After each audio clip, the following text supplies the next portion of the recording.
Deixa eu ver se eu me lembro mais ou menos. Ah, não sei. Não vou conseguir lembrar mesmo. Esqueci já. Não vou lembrar. Tá difícil. Não me lembro. Não adianta. Não vem na cabeça. Difícil. Não me lembro. Não adianta. Não consigo lembrar nada. Nossa, faz muito tempo, não lembro. Ai, de cara. Tem gente que lembra, tem gente que não lembra, tem muita gente que esquece. A maioria das pessoas acha que esquecer é coisa de velho. E lembro muito bem, até hoje eu lembro. Estou com 70, vou fazer 71 anos de idade e não esqueci até hoje. A roupa que ele usava, porque não tinha tênis, era sapato. Lembro direitinho, era 7 horas da manhã, eu fui a pé para o hospital. E 7 horas da manhã, quando foi 11h30 ele nasceu. Isso eu lembro com clareza. En el año 1950, el día 4 de janeiro de 1945, no, 54, cuando murió Vargas, es que yo llegué no Brasil.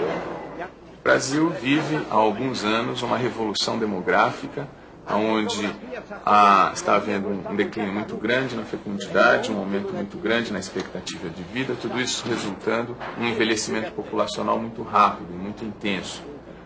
O Brasil, durante anos, cultivou uma imagem do país de jovens e agora está tendo que se haver com essa nova realidade de um país, progressivamente, um país de velhos. E isso vai fazer com que toda uma concepção social, toda uma atitude social tenha que mudar, na medida em que as pessoas vão ter muitos anos a serem vividos após a chamada idade da aposentadoria, onde os indivíduos se desligam da força de trabalho e passam a viver a sua vida tendo como único motivo a própria vida. Portanto, os velhos sobrevivem mais. Eles eram até pouco tempo atrás 7,9% da população, vamos dizer, as pessoas com 60 anos ou mais de idade. Hoje em dia já são 8,5% da população. Ou seja, o resultado vai sendo um afinamento da base da pirâmide e um alargamento do topo, de tal forma que a estrutura toma a aparência mais de uma torre ao invés de uma pirâmide. Esse envelhecimento da população traz também uma série de consequências e exige por parte do governo e das demais instituições uma espécie de planejamento sobre o que fazer com esse contingente populacional que ainda é bastante produtivo, né? O cliente que entra na nossa loja, ele constantemente elogia o trabalho do idoso, porque o idoso ele imprime nesse atendimento toda a sua empatia, ele imprime a sua experiência de vida, sua sensibilidade, responsabilidade, e ele valoriza tanto o trabalho dele, essa oportunidade de trabalho, que ele acaba transferindo esse no seu posto de trabalho. Então, no aspecto do atendimento, eu acho que o idoso está pronto para qualquer posição, inclusive passa credibilidade. Será que por causa da idade uma pessoa deve ser excluída? Os 50 anos, para mim, foi maravilhoso. Foi quando eu entrei na Faculdade de Serviço Social. Então, para mim, eu não considero 50 anos o final da etapa. Foi o início da minha vida. Então, eu canto, eu danço, porque eu sou uma artista frustrada. Porque eu não consegui, quando eu era jovem, ser artista, porque não me deixaram.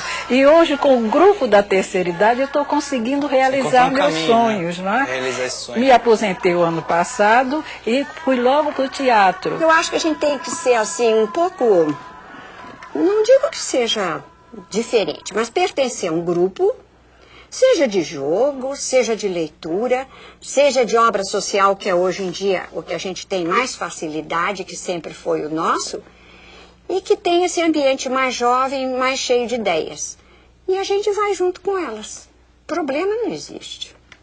A não ser que você queira criar o problema, aí não adianta. É triste ver uma pessoa dizer assim, ai, mas que solidão que eu sinto. Mas por que você está nessa solidão? Porque você não procura alguma coisa para fazer.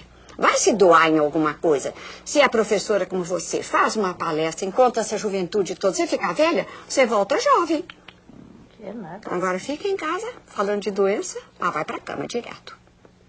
Trabalhar, é instigar, é não deixar ele se aposentar. Por que aposentar? Ele não aposenta do trabalho, ele aposenta da vida.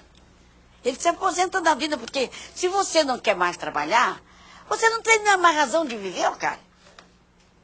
O trabalho é vida. Independência, o trabalho é um estímulo de orgulho para as pessoas.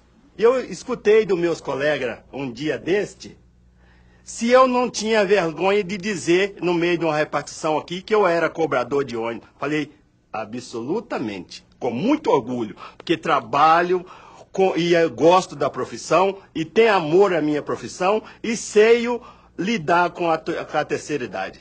Porque quantas vezes eu vejo aquele pessoal subindo a escada do ônibus com 2 sacolas, uma pessoa de 50, 60 anos, e não ter um para pegar e ajudar. Eu me sinto triste com aquilo. Não por causa de eu ser velho, porque eu vivo 22 anos nesse ramo e vejo. Outro momento, quantas vezes eu vejo jovens sentados e não dá o lugar para uma senhora de idade com uma criança, outra hora uma senhora com uma criança, não dá o lugar. Outra hora o motorista deixa aquela pessoa no ponto porque eles é de terceira idade. Ai, que covardia. É uma injustiça. Você já se pôs no lugar de um velho? Experimente fazer o que eu fiz. Sabe o que vai acontecer? Você vai sofrer muito. Vai sofrer desprezo, desrespeito, falta de consideração. Vai se sentir exatamente como seus pais e avós. E pensar que essas pessoas que fizeram e ainda podem fazer muito por todos nós são tratadas dessa maneira. E a gente nem dá atenção a eles. Nós os tratamos como estorvos, como coisas incômodas.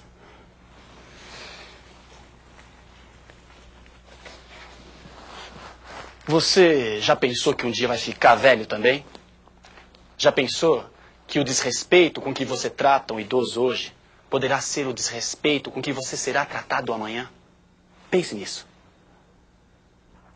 O idoso é idoso porque é ido ou porque é só. Idoso é o que cultiva a malquerença e adota a solidão. A vida tem encantos na união, no otimismo e na crença que renegam as mágoas e a doença. Se o idoso adotar as 1000 formas de amar que o tempo oferta, terá sempre uma flor na janela entreaberta. Eu sou você amanhã. Não se esqueça disso.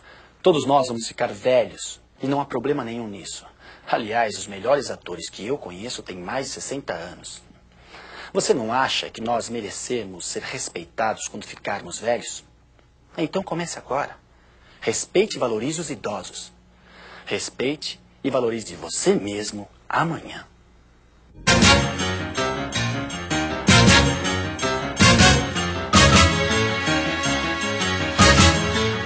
Você sabe que a discriminação dos idosos é grande e descabida. Veja o que você pode fazer a partir de agora. Na sua equipe de trabalho, mescle a energia dos jovens com a experiência dos idosos. Esta é a melhor receita para o sucesso. Não exclua um idoso de nenhuma atividade só por causa da idade dele. Há muitas tarefas e empregos mais apropriados para idosos do que para jovens. Convide os profissionais já aposentados para ensinarem seus ofícios na escola. Eles são uma fonte inesgotável de conhecimento e experiência. Traga os idosos para contarem sua vida e suas experiências na escola e na comunidade.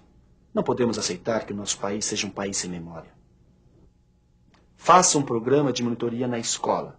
Os monitores são adultos e, mesmo que seja por algumas horas toda semana, acompanhem jovens e crianças que têm laços familiares precários ou insuficientes. E se você quer refletir sobre o tema, você pode conversar com seus alunos, amigos ou grupos na comunidade. Como eles gostariam de fazer quando velhos e como eles gostariam de ser tratados. Você vai se surpreender com os resultados destas práticas simples. E com certeza, você vai estar colaborando para diminuir a discriminação contra os idosos e para a maior qualidade de vida da sua comunidade e da sua escola. Vale a pena. Experimente.